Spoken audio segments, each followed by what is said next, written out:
Deuteronomy chapter 23. No one who has been emasculated by crushing or cutting may enter the assembly of the Lord.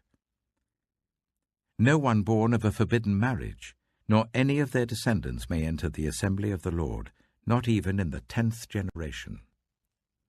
No Ammonite or Moabite, or any of their descendants may enter the assembly of the Lord, not even in the 10th generation.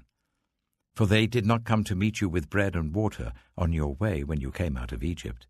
And they hired Balaam, son of Beor, from Pethor in Aram Naharaim, to pronounce a curse on you. However, the Lord your God would not listen to Balaam, but turned the curse into a blessing for you, because the Lord your God loves you. Do not seek a treaty of friendship with them as long as you live. Do not despise an Edomite, for the Edomites are related to you. Do not despise an Egyptian, because you resided as foreigners in their country. The 3rd generation of children born to them may enter the assembly of the Lord. When you set up camp against your enemies, keep away from everything impure. If one of your men is unclean because of a nocturnal emission, he is to go outside the camp and stay there. But as evening approaches, he is to wash himself, and at sunset he may return to the camp. Designate a place outside the camp where you can go to relieve yourself. As part of your equipment, have something to dig with, and when you relieve yourself, dig a hole and cover up your excrement. For the Lord your God moves about in your camp to protect you and to deliver your enemies to you. Your camp must be holy, so that he will not see among you anything indecent and turn away from you. If a slave has taken refuge with you, do not hand them over to their master. Let them live among you wherever they like, and in whatever town they choose. Do not oppress them. No Israelite man or woman is to become a shrine prostitute.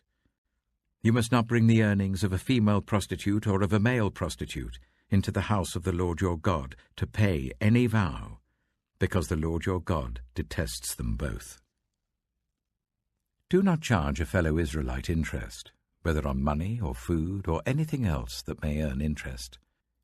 You may charge a foreigner interest, but not a fellow Israelite, so that the Lord your God may bless you in everything you put your hand to, in the land you are entering to possess. If you make a vow to the Lord your God, do not be slow to pay it, for the Lord your God will certainly demand it of you, and you will be guilty of sin.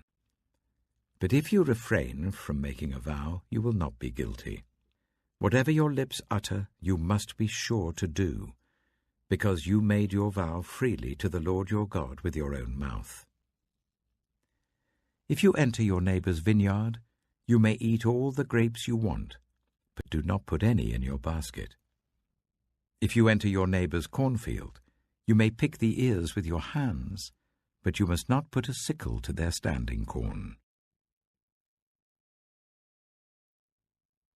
Deuteronomy chapter 24.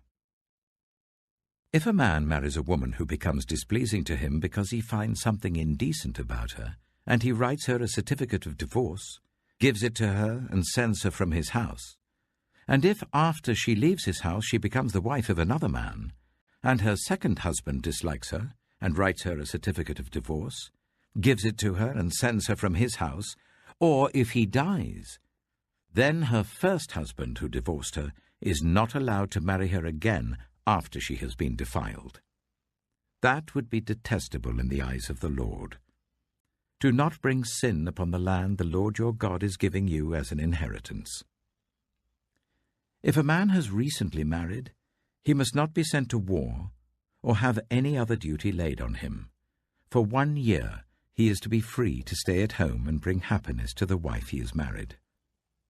Do not take a pair of millstones, not even the upper one, as security for a debt, because that would be taking a person's livelihood as security. If someone is caught kidnapping a fellow Israelite and treating or selling them as a slave, the kidnapper must die. You must purge the evil from among you. In cases of defiling skin diseases, Be very careful to do exactly as the Levitical priests instruct you. You must follow carefully what I have commanded them. Remember what the Lord your God did to Miriam along the way after you came out of Egypt. When you make a loan of any kind to your neighbor, do not go into the house to get what is offered to you as a pledge. Stay outside, and let the neighbor to whom you are making the loan bring the pledge out to you. If the neighbor is poor, do not go to sleep with their pledge in your possession. Return their cloak by sunset, so that your neighbor may sleep in it. Then they will thank you, and it will be regarded as a righteous act in the sight of the Lord your God. Do not take advantage of a hired worker who is poor and needy, whether that worker is a fellow Israelite or a foreigner residing in one of your towns. Pay them their wages each day before sunset, because they are poor and are counting on it. Otherwise they may cry to the Lord against you, and you will be guilty of sin. Parents are not to be put to death for their children, nor children put to death for their parents. Each will die for their own sin.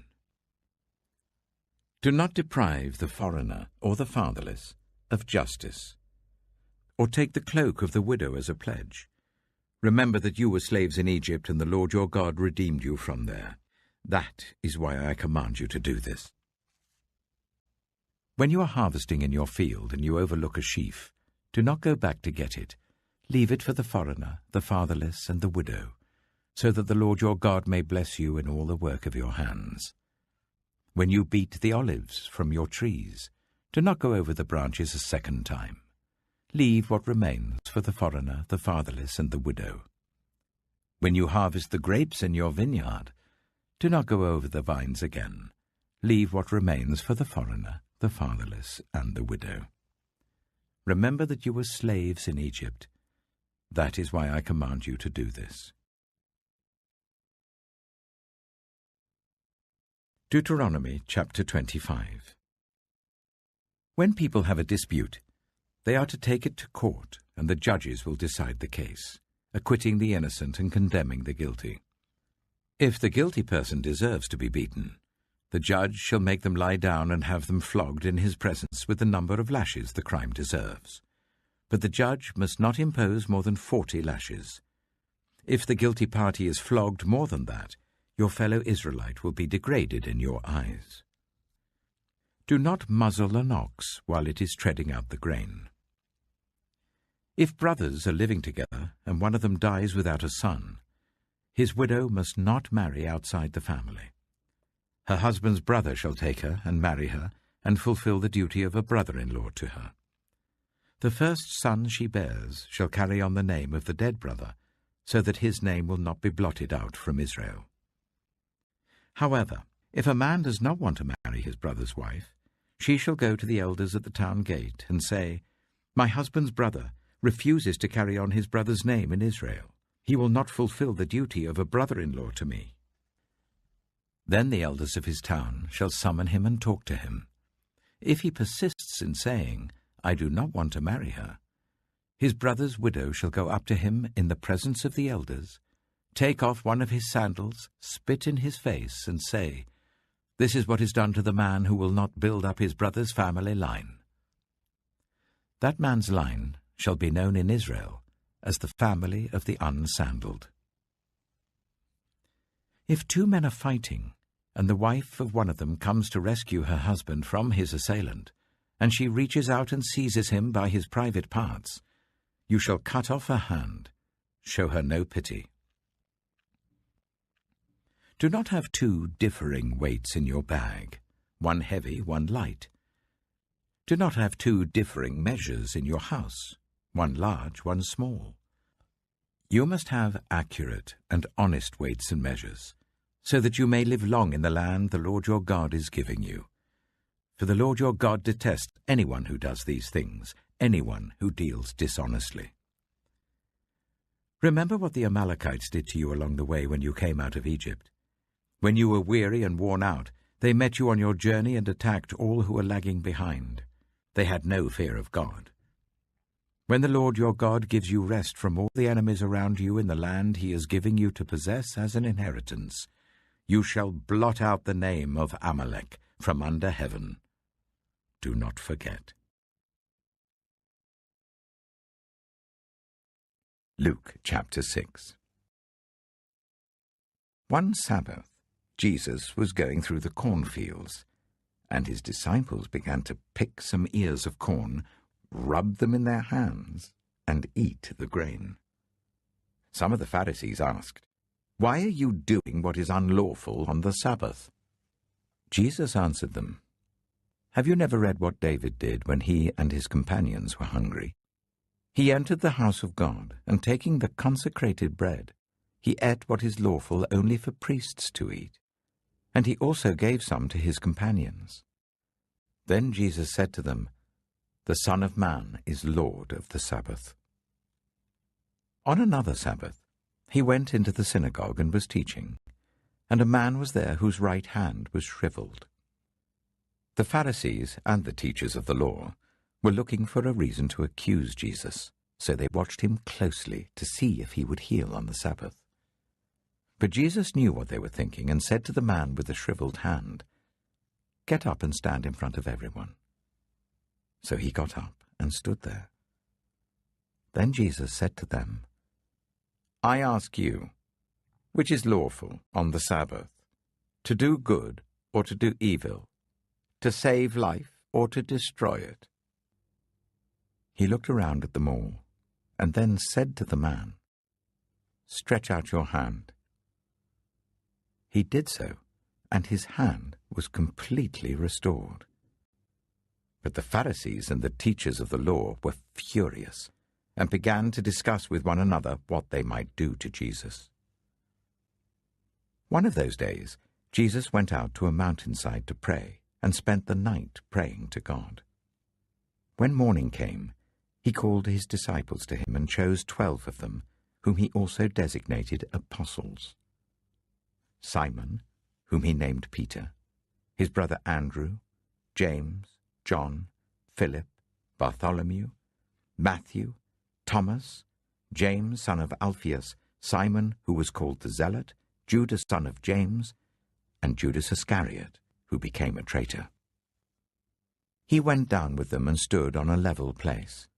A large crowd of his disciples was there, and a great number of people from all over Judea, from Jerusalem, and from the coastal region around Tyre and Sidon, who had come to hear him and to be healed of their diseases. Those troubled by impure spirits were cured, and all the people tried to touch him, because power was coming from him and healing them all. Looking at his disciples, he said, "Blessed are you who are poor, for yours is the kingdom of God. Blessed are you who hunger now, for you will be satisfied. Blessed are you who weep now, for you will laugh. Blessed are you when people hate you, when they exclude you and insult you and reject your name as evil because of the Son of Man. Rejoice in that day and leap for joy, because great is your reward in heaven. For that is how their ancestors treated the prophets.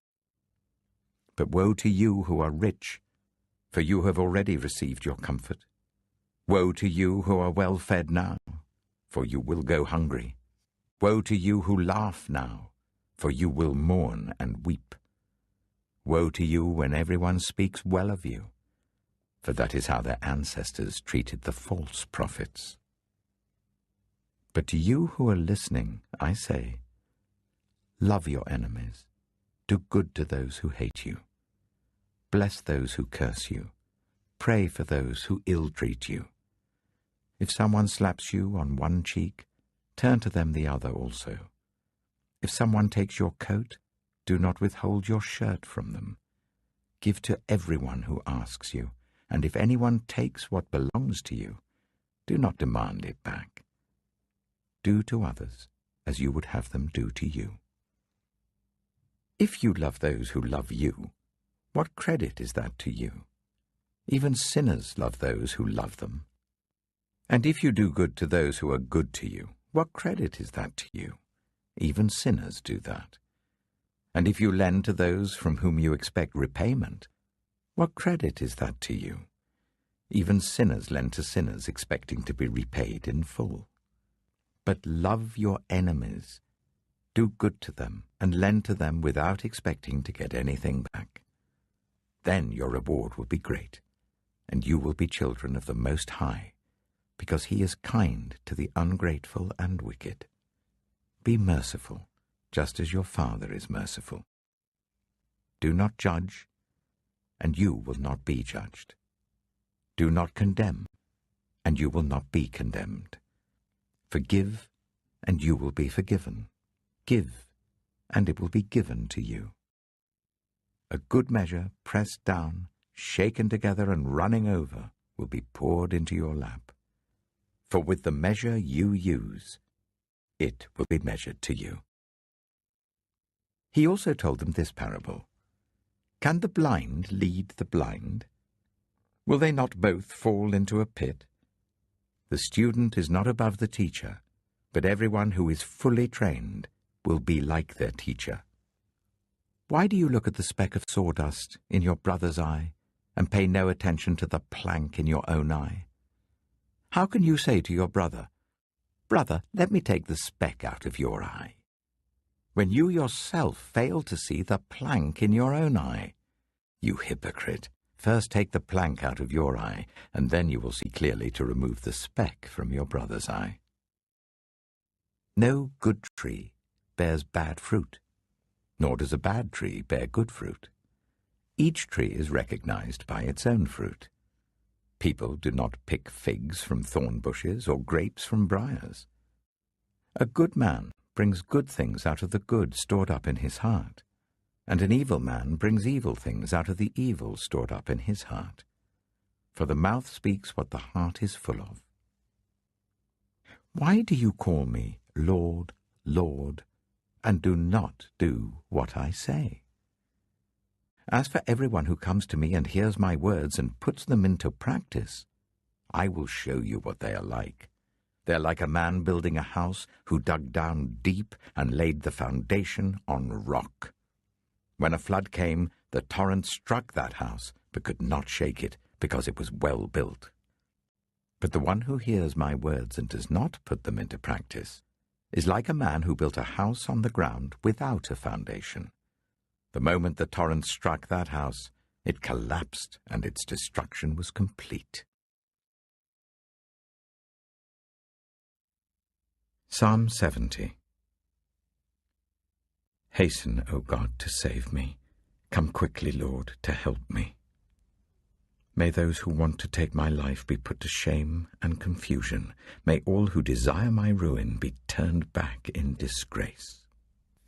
May those who say to me, "Aha, aha," turn back because of their shame. But may all who seek you rejoice and be glad in you. May those who long for your saving help always say, "The Lord is great." But as for me, I am poor and needy. Come quickly to me, O God. You are my help and my deliverer. Lord, do not delay.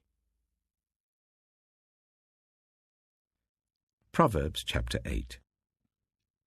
Does not wisdom call out? Does not understanding raise her voice? At the highest point along the way where the paths meet, she takes her stand. Beside the gate leading into the city, at the entrance, she cries aloud. To you, O people, I call out. I raise my voice to all humanity. You who are simple, gain prudence. You who are foolish, set your hearts on it. Listen, for I have trustworthy things to say. I open my lips to speak what is right.